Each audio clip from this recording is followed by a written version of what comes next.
افتتاح الدورة الأولى من السنة التشريعية الثالثة من الولاية التشريعية 11 طبقا لمقتضيات دستور المملكة. مراسيم حافلة بالرموز والدلالات الدستورية والسياسية والوطنية القوية التي تجسد عمق وتجذر الديمقراطية المغربية في كنف الدولة العلوية الشريفة.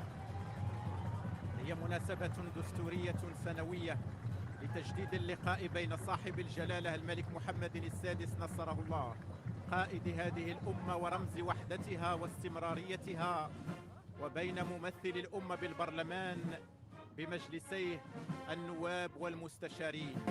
هو أيضا موعد سنوي هام لاستعراض وطرح القضايا الكبرى للأمة وانشغالاتها، ورسم خارطة طريق تعبئ الطاقات وتشحذ الهمم لرفع كل التحديات وربح الرهانات وكسب كل معارك التنمية والتحديث والتطور.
بعد تحية العلم على نغمات النشيد الوطني، يستعرض صاحب الجلالة الملك محمد السادس نصره الله، محفوفا بصاحب السمو الملكي ولي العهد الأمير مولاي الحسن، ومرفوقا بصاحب السمو الملكي الأمير مولاي رشيد، تشكيلة من الحرس الملكي تؤدي التحية الرسمية لجلالة الملك.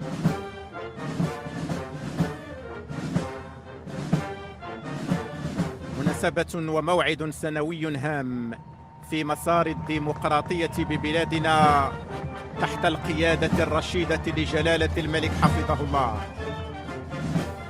مناسبة لوضع خارطة طريق تلامس القضايا الراهنة نابعة من حكامة التدبير الاستراتيجي والدور الريادي لجلالة الملك حفظه الله لتجاوز كل التحديات وربح الرهانات التي تواجه بلادنا.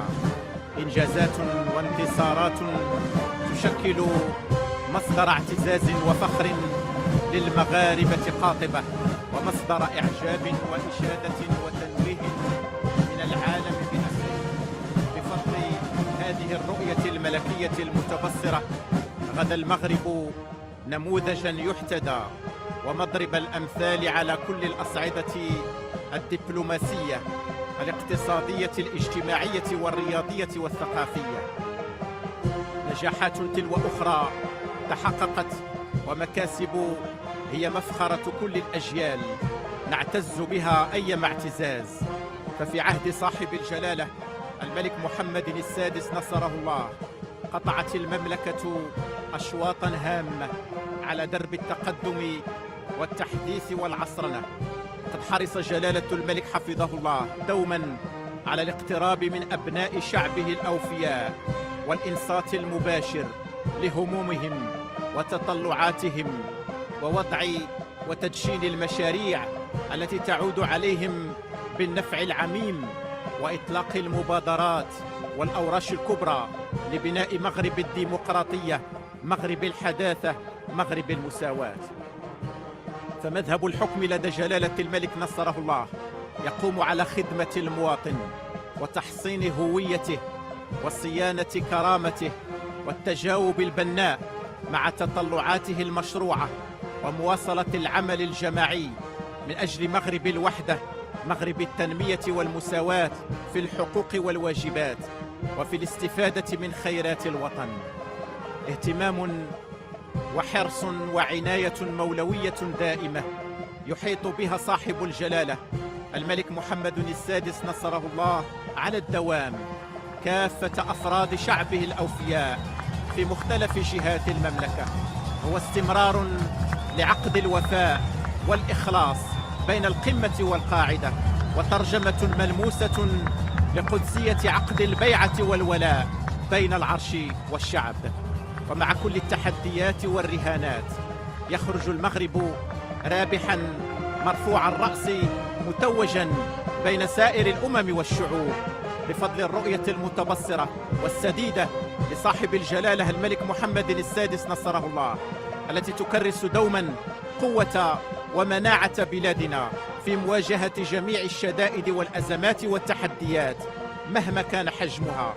فحكامة التدبير الاستراتيجي والدور الريادي لجلالة الملك في تدبير تداعيات زلزال الحوز أثمرت نتائج إيجابية في التخفيف من حدة الأضرار والتداعيات، وأفرزت في وقت قياسي وضع لبنات برنامج استعجالي مدروس ومندمج وطموح رصدت له استثمارات مهمة لإعادة البناء والتأهيل العام للمناطق المتضررة.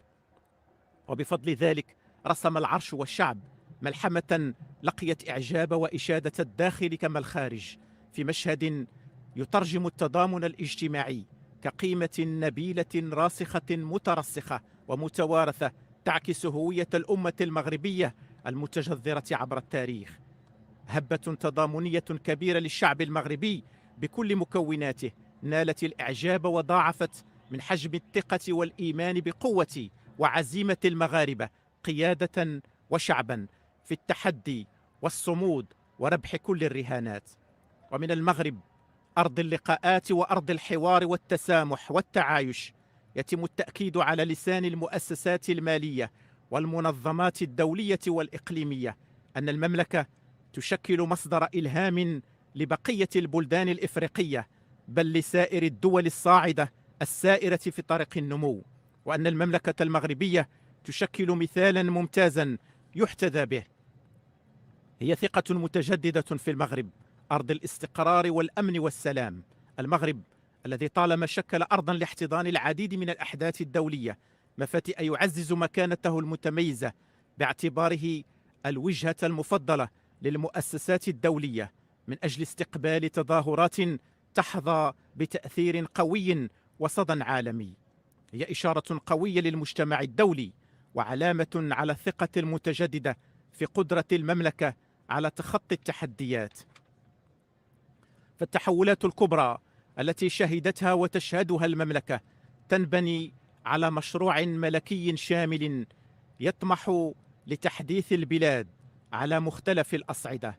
هو مشروع يستلهم الجذور ويستوعب العصر ويقوم على ثنائية التنمية الاقتصادية والاجتماعية على أرضية ديمقراطية.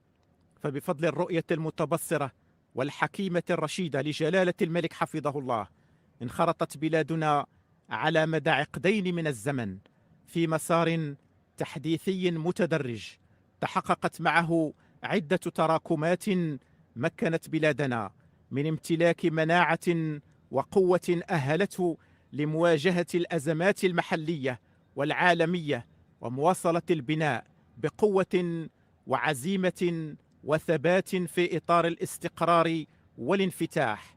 وهي سياسة رشيدة مكنت من إرساء أسس نموذج تنموي متفرد يزاوج بين الإرادية والواقعية، كما أن صيانة كرامة المواطن تشكل الهدف الأسمى من كل الإصلاحات السياسية والاجتماعية والمبادرات التنموية.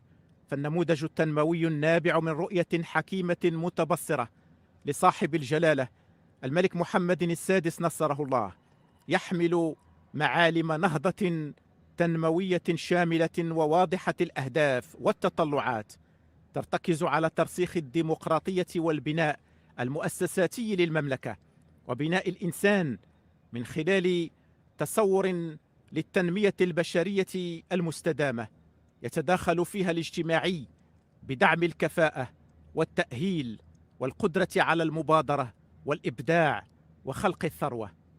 فالمسار التنموي والحمد لله كما أكد ذلك جلالة الملك نصره الله وصل إلى درجة من التقدم والنضج أصبحنا معها في حاجة إلى الجدية للارتقاء به إلى مرحلة جديدة وفتح آفاق أوسع من الإصلاحات والمشاريع الكبرى التي يستحقها المغاربة. فعنوان المرحلة الجدية والالتزام على هدي التوجيهات الملكية السامية.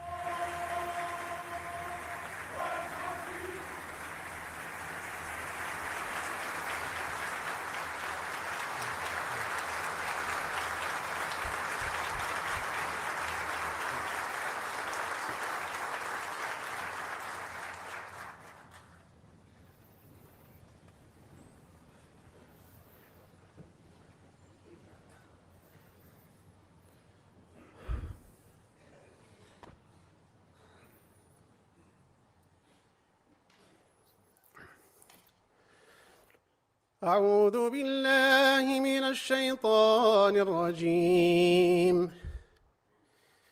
بسم الله الرحمن الرحيم. ولا تحسبن الذين قتلوا في سبيل الله أمواتا بل أحياء عند ربهم يرزقون فرحين بما آتاهم الله من فضله ويستبشرون بالذين لم يلحقوا بهم من خلفهم ألا خوف عليهم ولا هم يحزنون يستبشرون بنعمة من الله وفضل وأن الله لا يضيع أجر المؤمنين الذين استجابوا لله والرسول من بعد ما أصابهم القرح للذين أحسنوا منهم واتقوا أجر عظيم. آمنت بالله صدق الله مولانا العظيم.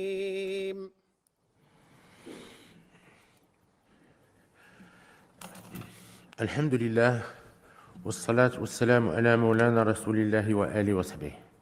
حضرات السيدات البرلمانيين المحترمين، شاءت إرادة الله تعالى أن يضرب الزلزال المفجع بلادنا مخلفا آلاف الشهداء والعديد من الجرحى شفاهم الله.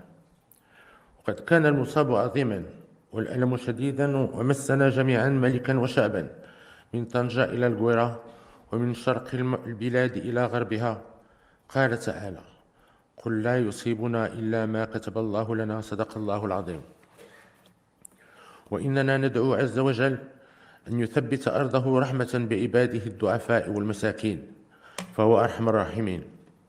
وإذا كان الزلزال يخلف الدمار فإن إرادتنا هي البناء وإعادة الأعمار.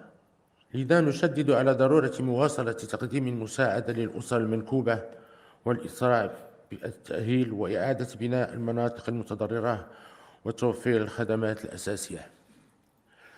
ورغم هول الفاجعة فإن ما يخفف من مشاعر الألم ويبعث على الاعتزاز ما أبانت عنه فعاليات المجتمع المدني وعموم المغاربة داخل الوطن وخارجه من مظاهر التكافل الصادق والتضامن التلقائي مع إخوانهم المنكوبين. كما نعبر عن إشادتنا بالتضحيات التي قدمتها القوات المسلحة الملكية ومختلف القوات الأمنية والقطاعات الحكومية والإدارة الترابية لإنقاذ ومساعدة سكان المناطق المتضررة. ولا يفوتنا أن نجدد عبارة الشكر للدول الشقيقة والصديقة التي عبرت عن تضامنها مع الشعب المغربي، ووقفت إلى جانبنا في هذا الظرف الأليم. حضرات السيدات والسادة، لقد أظهرت هذه الفاجعة انتصار القيم المغربية الأصيلة التي مكنت بلادنا من تجاوز المحن والأزمات، والتي تجعلنا دائما أكثر قوة وعزما على مواصلة مسارنا بكل ثقة وتفاؤل. تلك هي الروح والقيم النبيلة التي تسري في عروقنا جميعا، والتي نعتبرها الركيزة الأساسية لوحدة وتماسك المجتمع المغربي، وهي قيم وطنية جامعة كرسها دستور المملكة، وتشمل كل مكونات الهوية المغربية الأصيلة في انفتاح وانسجام مع القيم الكونية. وأخص بالذكر هنا القيم المؤسسة للهوية الوطنية الموحدة. أولا القيم الدينية والروحية، وفي مقدمتها قيم الإسلام السني المالكي القائم على إمارة المؤمنين، الذي يدعو إلى الوسطية والاعتدال والانفتاح على الآخر والتسامح والتعايش بين مختلف الديانات والحضارات، وهو ما يجعل المغرب نموذجا في العيش المشترك بين المغاربة المسلمين واليهود، وفي احترام الديانات والثقافات الأخرى. ثانيا القيم الوطنية التي أسست للأمة المغربية والقائمة على الملكية التي تحظى بإجماع المغاربة، والتي وحدت بين كل مكونات الشعب المغربي، وإمادها التلاحم القوي والبيعة المتبادلة بين العرش والشعب.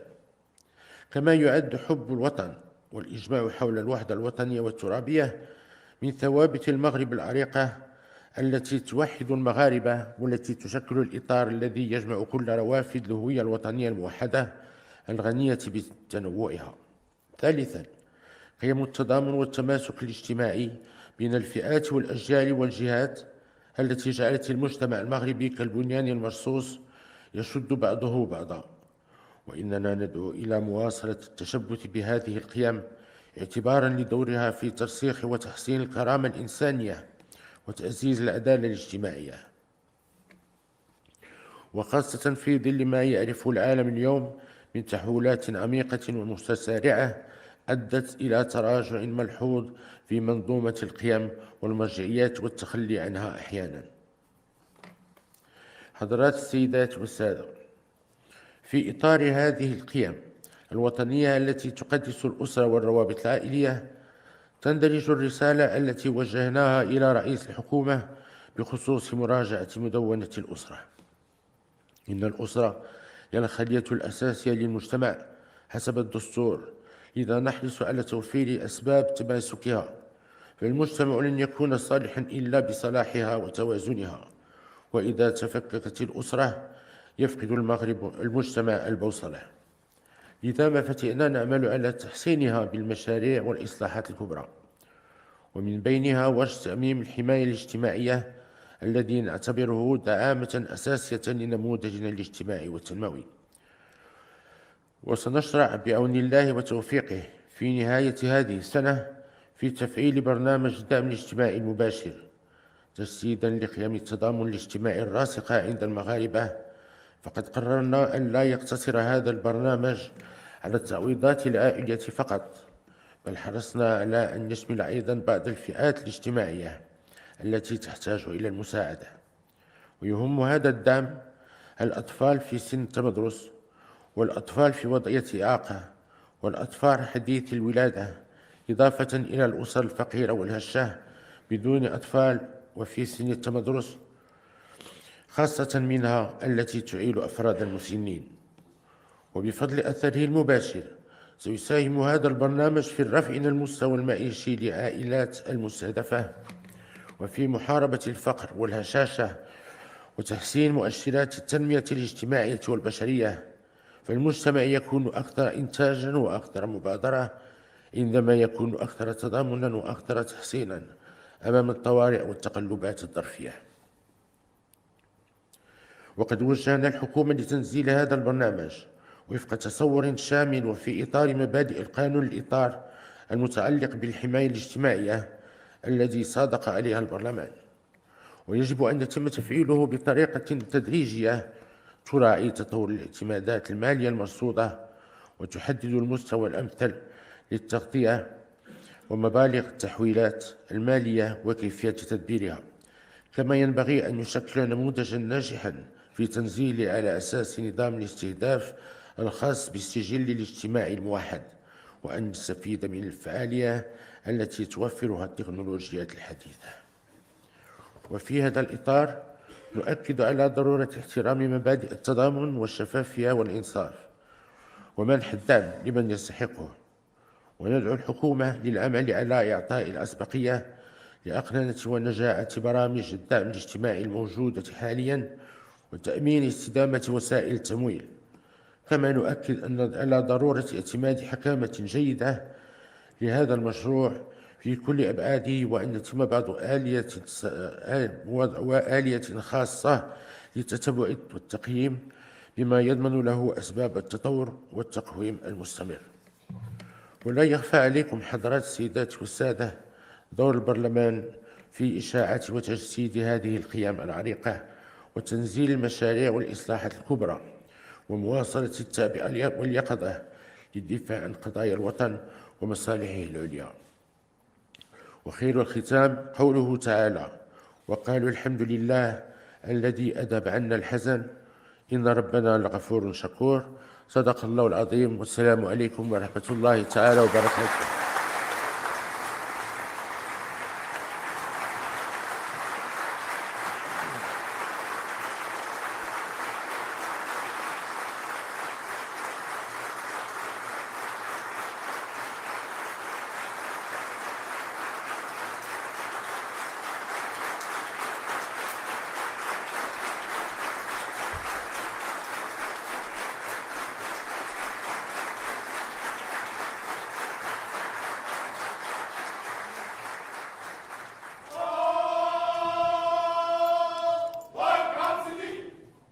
خطاب ملكي سامي افتتاحي لسنة تشريعية جديدة برهاناتها وتحدياتها.